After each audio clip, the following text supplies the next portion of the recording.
Hi, I'm here to encourage home birth. I had the pleasure of having my baby at home back in January 14th to be exact, and I made a video and recorded it, and here it is 4 months later, and I didn't do a follow-up on the experience, and I have to say it was an amazing experience, and I would do it all over again whenever we have a second child. The beginning of the home birth experience, well, let me take it back to when I first became pregnant. I consider myself a very in tune person. I'm in tune with the goddess energy, and I already knew when I had became pregnant. I wanted to get pregnant, honestly. I don't know what overcame me, because I felt like I'm only 23. I had my baby when I was 22. My birthday was back in February, and I just kept having dreams, and I saw, envisioned the diamond portal and my child just coming through, a son, and I just talked to my angels every day. I was like, I'm ready for him, we're ready for him to come, and we got pregnant back in April of last year.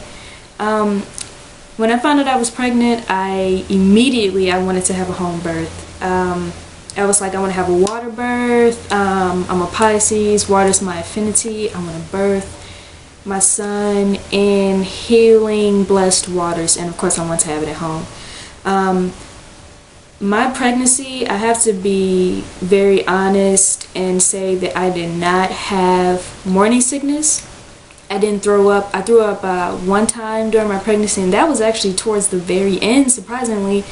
I had a pasta dish, and that didn't sit well with my son. He was just like, no, Mom, I'm just not, I'm not feeling this pasta dish. I'm not feeling this tomato sauce.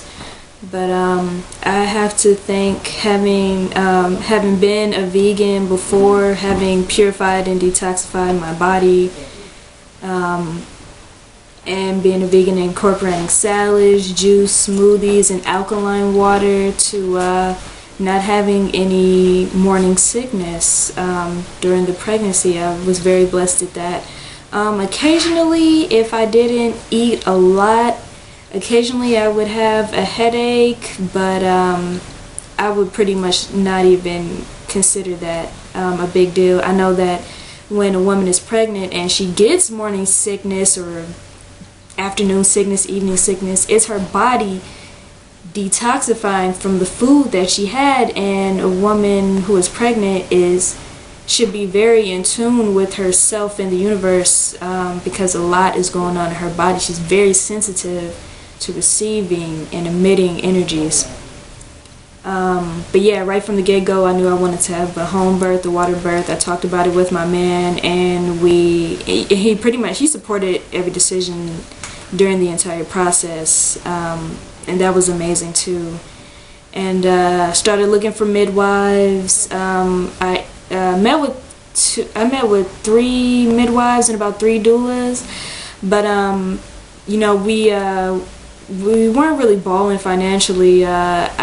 I mean, I was doing very well at the time financially, but I was like, why pay $600 to $800 for a doula when my entire family is supportive of this decision? My mom, my grandmother, everyone was happy for me. I felt like I was at a very good place, a very mature place. And since this was my first time ever having been pregnant, going through with it and everything, and I just decided that a midwife would be appropriate. I didn't know if I wanted to birth alone. So I was like, well, I don't know anything about it. I've never witnessed birth. I've never really babysat a baby before. Me and my family, my cousins, all of us grew up together. Like, I was the oldest, but everyone's only a few years behind me. So, I grew up not really having watched anyone except for my sister, who's 5 years younger than me. And I really wanted experience and help with that. The first midwife I was seeing, she was nice, but I ended up choosing another midwife because of her energy and because of the place that she worked out of, and I really felt safe and trusted her and her assistant. Man, the birth process, it was, okay, so let me tell you about the months leading up to that. Had an amazing baby shower at my job. Family, friends came, supported. It was so beautiful. I was Gaia, beautiful, pregnant with the earth. And the months up into my labor, I was like, oh yeah, because I'm petite, I'm 5 feet tall. I was 97 pounds before I got pregnant, and that's just me at my natural state. And my mom was like, yeah, don't try to do any natural methods to induce labor, because your baby needs to cook some more. You're kind of small, your baby needs to cook some more. So I was doing evening primrose oil. I was having my man rub evening primrose oil. He cannot stand the smell of it, but I didn't think it was that bad. But yeah, he was rubbing some evening primrose oil that we got from Cheryl's Herbs out in Maplewood, and I was rubbing it on my perineum. And I was having him do that a few times a week because it was approaching 40 weeks, and I was very excited. I wanted to see my baby. I would talk to my baby every day during the pregnancy. I was reading books to him. I was reading You Can Heal Your Life. I was reading Conversations with God. I was reading Divine Numerology. I was reading Hidden Messages in Water by Dr. Emoto. I was reading books that I would read to myself out loud. I was reading them to my son. And I was just ready for him to come. I even tried eating some pineapple, but I love pineapple anyway. I have smoothies. And, nothing was happening. And I had Braxton Hicks contractions earlier in the week. And it happened Friday the 13th, which is a lucky day for me, for people that I'm around. We're not superstitious. 13 is an amazing number. But anyway, I was having contractions, or I thought I was having Braxton Hicks that night around 7 or 8 o'clock, and I was like, oh, I kind of feel something. So I'm just walking around upstairs in our bedroom, just walking around the couch. I am walking around the room trying to alleviate the contractions, and I walk downstairs and I walk past my mother's room, and she's like, what's wrong? And I'm like, I'm gonna take a bath to help alleviate these Braxton Hicks contractions, because I'm thinking they'll go away. And needless to say, they did not go away. I was laboring in the bathtub for 3 hours, maybe 4.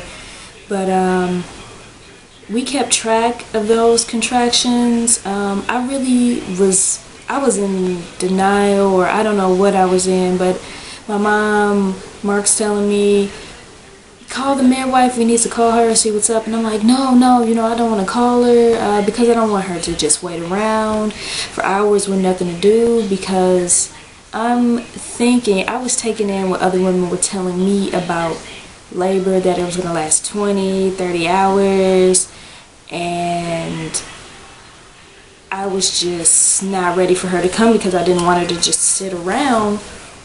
And my family has hot pots of water on the stove going, interchanging them every few hours, and I was getting tired of being in that tub for so long. I was ready to get out. My aunt comes over. She's helping me breathe. She's doing fire breaths. And I was just like, I just did not want to do them. At the time, I was hearing her, but I was just like, this, no. I consider myself a pretty conscious person, but I was just like, this, no.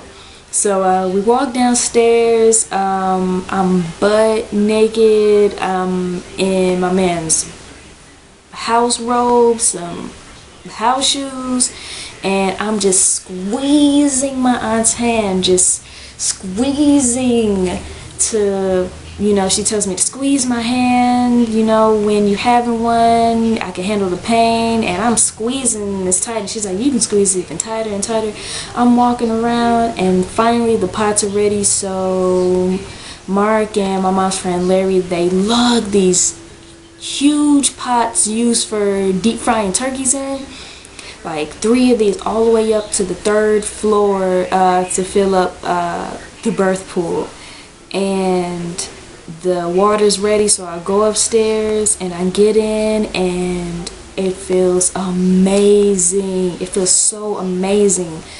And when I was in there, I'm laboring, I'm pushing, and I felt so in tune with the Creator. It's like I felt those urges, that animalistic nature that it all boils down to. I felt like the lioness, like the elephant, even our domesticated cats and dogs. I felt them when they give birth. I was clawing, I was doing what I had to do for that time. I thought, watching so many videos on YouTube about birth, I saw some of the women crying, I saw them screaming. I was like, I wonder if I'll be doing that. I had moments where I was just like, I'm so ready for him to come. I tried to get out of the birth pool and walk around, and the contractions were coming, were one on top of the other. I'm telling you, my labor was really quick. They were coming, and I tried to walk around, and I had a contraction so strong that it brought me to my knees. Like, I fell down on the ground to my knees, and I was like, okay, forget this. So I'm on the couch, pushing through it, rocking, and my water, and I felt this urge to push, like just a sensation to push down, and my water broke. And when my water broke, it was so warm, it was hot, and I'm like, okay, so this is what my son has been